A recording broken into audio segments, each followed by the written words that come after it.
എന്താ ഒരു പ്രധാന കാര്യം പറയാനുണ്ടെന്ന് പറഞ്ഞേ? അപ്പൊ പ്രിയപ്പെട്ട പ്രേക്ഷകരെ, നിങ്ങളുടെ കമന്റുകളൊക്കെ നമ്മൾ കാണുന്നുണ്ട്. ആരായിരിക്കും?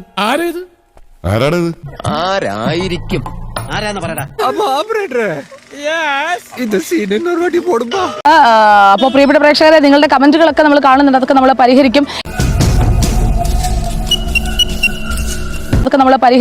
എന്റെ മേക്കപ്പിന്റെ കാര്യം നമ്മൾ പരിഹരിക്കും. അപ്പൊ മേക്കപ്പ് ചെയ്യാനായിട്ട് കൊണ്ടുവന്ന ആൾക്ക് അങ്ങോട്ട് എന്റെ സ്കിൻ ടോൺ ഒന്നും പിടികിട്ടിയില്ലാന്ന് തോന്നുന്നു. അതുകൊണ്ട് പറ്റിപ്പോയതാണ്. ജീവൻ കളയാനല്ല, കരി കളയാനാ പറഞ്ഞത്. അതിന് കരി പോണ്ടേ? അപ്പൊ ശരിക്കും നല്ല മേക്കപ്പ് ഒക്കെ ഇട്ട് അടുത്ത ദിവസം ഉറപ്പായിട്ട് വരാം. അപ്പൊ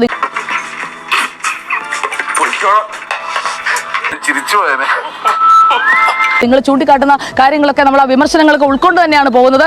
ഇത്രയും വലിയ ഗതികെട്ടവൻ ഈ ലോകത്ത് വേറെ ആരെങ്കിലും ഉണ്ടാവും എന്റെ കർത്താവേ? മേക്കപ്പ് ഇട്ടാലും ഇല്ലല്ലോ, ഞാൻ തന്നെയല്ലേ, നിങ്ങൾ തന്നെയല്ലേ. അപ്പൊ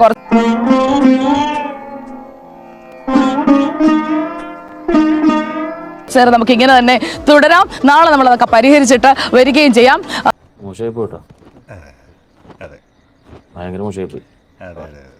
അപ്പൊ എന്നെ കളിയൊക്കെ നോക്കേണ്ട, എലി വെള്ളത്തിൽ വീണ പോലെ ആയി എന്നൊക്കെ പറഞ്ഞു. എന്നെ ഇതൊക്കെ എന്റെ തലയിലാവൂലോ. എലിന്ന് വരെ വിളിച്ചു.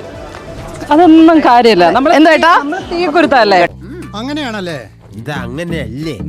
കൂലിയുടെ ശവം നാറിയിട്ട് പാടില്ല.